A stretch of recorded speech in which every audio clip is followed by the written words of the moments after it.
Et bienvenue à tous dans l'expert, content de vous retrouver pour cette vidéo où je vais vous partager mes analyses, mes conseils comme d'habitude dans cette émission. Si vous êtes nouveau, n'hésitez pas à vous abonner à la chaîne YouTube, d'activer la cloche des notifications pour ne louper aucune des prochaines vidéos et de me suivre notamment sur les différents réseaux sociaux. Tous les liens sont dans la description de cette vidéo ainsi que le minuteur pour switcher au match qui vous intéresse. J'espère que vous avez la forme ici Dorado. On a 4 matchs aujourd'hui avec une soirée qui va débuter à 20h, 21h heure française. Je suis perdu moi avec le décalage horaire maintenant.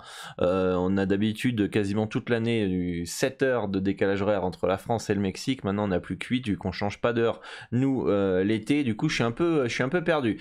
Bref, je suis pas habitué encore avec cette différence qui est finalement c'est que ça reste qu'une heure mais ça reste assez important. Bon, hier comment s'est passé votre soirée NBA? Pour ma part mauvaise, 0 sur 2 en NBA. J'avais les Nets plus 8,5, s'incline 121-101 et j'avais Atlanta plus 9,5 qui s'incline de 13 points mais ils se sont fait déboîter toute la première mi-temps. Je m'attends à une réaction de la part des Hawks quand même au game 2. Les Knicks qui s'imposent 101-97 face aux Cavs et les Kings qui s'imposent 126-123 face à Golden State. Donc dites-moi en commentaire ce que vous aviez.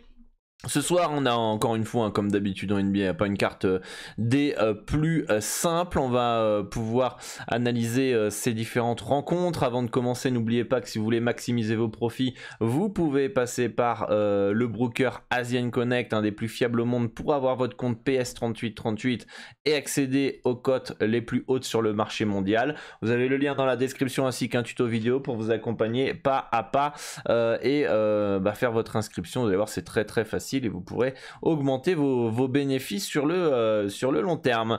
Voilà, on a quelques matchs aujourd'hui. On va pouvoir partir là-dessus. Il faut que j'enlève ça. On va pouvoir partir sur... Non, c'est pas celui-là, c'est celui-là. Voilà. Sur le premier match entre les Lakers et les Grizzlies, je m'attends à un match très disputé entre les deux équipes ce soir avec des Lakers qui ont enfin rempli leur objectif d'aller en playoff malgré de grosses complications durant la saison, un fit qui n'a pas du tout marché avec Russell Westbrook, des transferts, des blessures d'Anthony Davis, de LeBron James et finalement les Lakers se retrouvent à faire un play-in et se qualifier un peu à l'arrache en play-off et en terminant 7ème. Est-ce que c'est un vrai 7ème les Lakers? Je ne pense pas. C'est une équipe par contre qui va manquer d'automatisme, ils n'ont pas beaucoup joué ensemble. Memphis qui a eu des soucis aussi durant la saison avec l'affaire Ja Morant, mais malgré tout ils ont réussi quand même à continuer leur belle dynamique. Les Grizzlies partent logiquement favoris à domicile, les bookmakers mettent un écart de moins 4,5 dans ce match là. Je le trouve soit il y a F0 pour moi sur les Grizzlies parce que je pense pas qu'on puisse le mettre beaucoup plus haut l'handicap, soit la value elle est du côté des Lakers et pour ma part elle est plus du côté des Lakers même si le marché a l'air de partir un peu plus sur Memphis. Vous pouvez prendre un petit plus 4,5 à 1,992. Je m'attends à un match potentiellement disputé, je serais pas surpris de voir les Lakers gagner là-bas, même si ça va être très compliqué, il va falloir un gros duo LeBron James et Anthony Davis, mais ils ont l'expérience, ils savent ce genre de rendez-vous à quoi s'attendre, et du coup je pense qu'on aura un match assez disputé. En tout cas les projections montrent que le match va être plus disputé que ça en a l'air. Encore une fois comme je le dis, pour moi le H on peut pas le mettre plus haut, on aurait mis un -7, -8 pour les Grizzlies.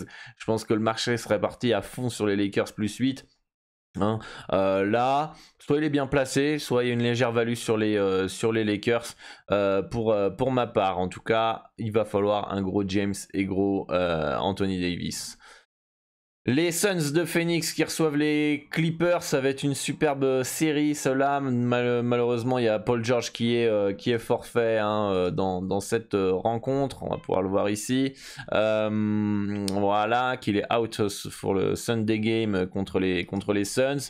Du côté de Phoenix, on a juste Cameron Payne qui est incertain. C'est pas très grave. En tout cas, depuis que KD est arrivé et a joué, en tout cas avec les Suns, 0 défaite, 9 victoires, je crois, pour Phoenix. Donc l'apport et l'arrivée de Kevin Durant quand même place les Suns bien nettement favoris quand même dans cette série et notamment relève leur cote pour être champion NBA. -7,5. Ça paraît haut à première vue. Les Clippers peuvent rester dans un handicap de plus 7,5, j'en doute pas. Le souci, c'est que mes projections donnent un écart de 6 points. Victoire 117 à 111. Donc la marge d'erreur et la marge de value potentielle sur le plus 7,5 reste quand même assez fine. Je pense qu'on est plus proche d'une value sur le H+, que sur le H-. Hein, mais en tout cas les Suns partent logiquement favoris dans ce match là. Pour moi il n'y a absolument rien à faire dans cette rencontre par rapport à ma stratégie, et on va pourquoi pas surveiller le live si il y a des pronostics en direct sur les cartons. Vous pouvez suivre d'ailleurs mes pronostics en direct, le lien est dans la description totalement gratuitement. Le match entre les Bucks et le Heat de Miami qui a quand même souffert pour se qualifier en playoff. En même temps ils n'ont pas eu des adversaires si facile que ça. Il y a eu Atlanta, il y a eu les Bulls, ils n'ont pas joué une équipe comme Orlando, évidemment. Ça a été quand même plutôt des faux 7-8e. Je pense que Miami ou Atlanta peut être au niveau, on aurait très bien pu les avoir à la place de Cleveland et de New York, et New York à la place, et Cleveland à la place de Atlanta et de Miami. Je pense pas qu'il y ait autant d'écart entre les 4 équipes.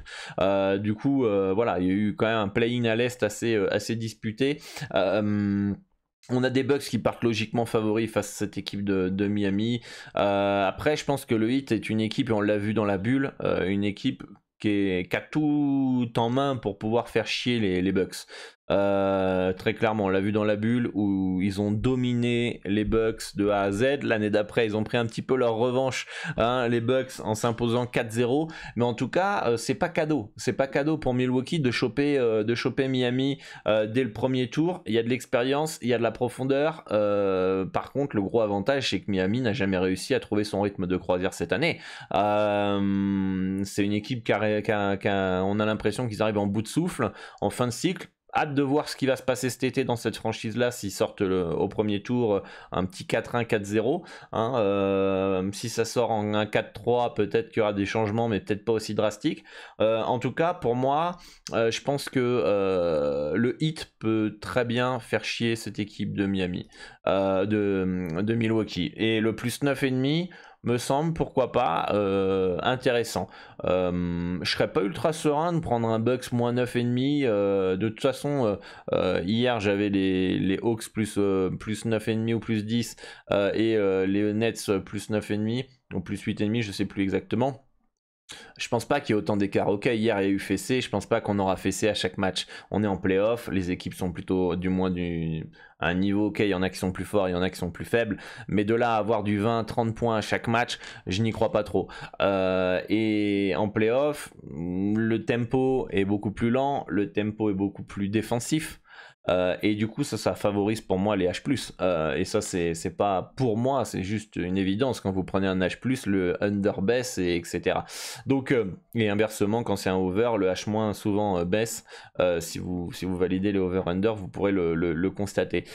C'est pas lié à 100%, mais en tout cas je pense pas que il y aura s'il y a 7 matchs dans une série, ou 4 matchs dans une série, ou 5 matchs dans une série, à part si il y a vraiment un gros écart, et par le passé il y a eu des gros écarts entre Cleveland, je me souviens, et Détroit, où finalement il y avait un énorme écart entre les deux équipes, et les Cavs ont même pas réussi à mettre une fessée à Détroit, je crois peut-être une seule fois sur les 4 matchs ou les 5 matchs. Pour moi ça va être pareil.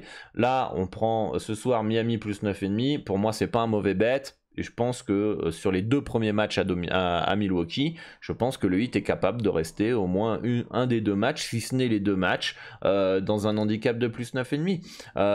Il y a tout le matos, il y a Jimmy Butler, il y a les shooters, il y a Bam Adebayo, il y a tout ce qu'il faut pour pas se prendre une fessée. Après, voilà, vous savez le basket, c'est quand vous mettez dedans à 3 points, et l'autre non, ça peut vite se transformer en fessée. On l'a vu hier avec Atlanta, qui a tout raté en première mi-temps face à un Boston très fort en adresse, et ça a fait l'écart de toute façon.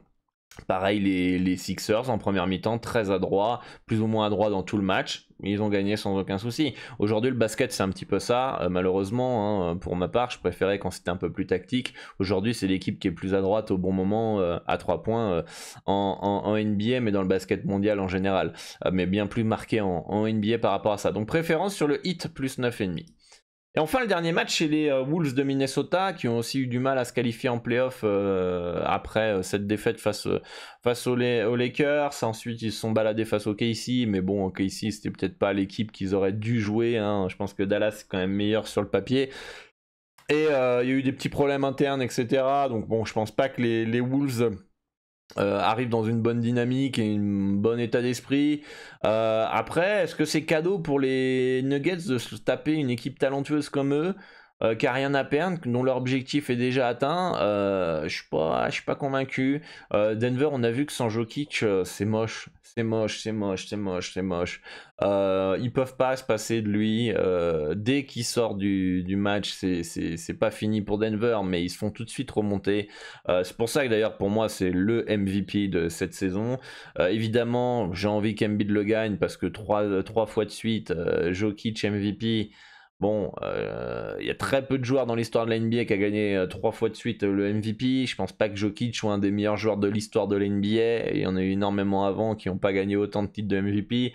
Donc ça serait bien d'ailleurs dans les 3 finalistes, Giannis, Jokic, tout le monde a gagné, sauf un seul, c'est Joel Embiid. Donc bon, pourquoi pas le donner à Embiid cette année? Bref, c'est pas le souci. En tout cas, quand Jokic va pas être là sur le terrain et qu'il va se reposer, c'est là où les Wolves vont devoir en profiter. S'ils en profitent pas, c'est fini. C'est vrai que l'écart entre les deux équipes paraît surprenant de prendre un +8 là, qui paraît pas dégueulasse. Pourtant les projections et mon score donnent une victoire de 8 points de Denver, 119 à 111, qui fait qu'il n'y a absolument pas de value sur ce match là. Donc voilà pour moi. En tout cas, attention à Denver à pas prendre de haut cette équipe de Minnesota et à voir ce que ça va donner. Donc bon, pour un petit résumé, je pense qu'on aura un match un peu plus serré sur les Lakers. Donc pourquoi pas un Lakers +4, +4,5. Je pense que Miami est capable de rester dans l'handicap de +9,5 face aux Bucks. Je pense que c'est le plus rentable sur le long terme dans ce match-là. Suns Clippers, rien à faire. Et puis Nuggets Minnesota, rien à faire aussi. Voilà. Dites-moi en commentaire ce qui vous intéresse. Moi je vous dis à très bientôt pour une nouvelle vidéo. Bonne chance à tous pour vos pronostics. On se retrouve sur les différents réseaux sociaux. Soyez toujours prudents dans vos mises. Misez toujours de l'argent que vous êtes prêt à perdre. Et moi je vous dis à très vite pour une nouvelle émission, l'expert. Ciao ciao.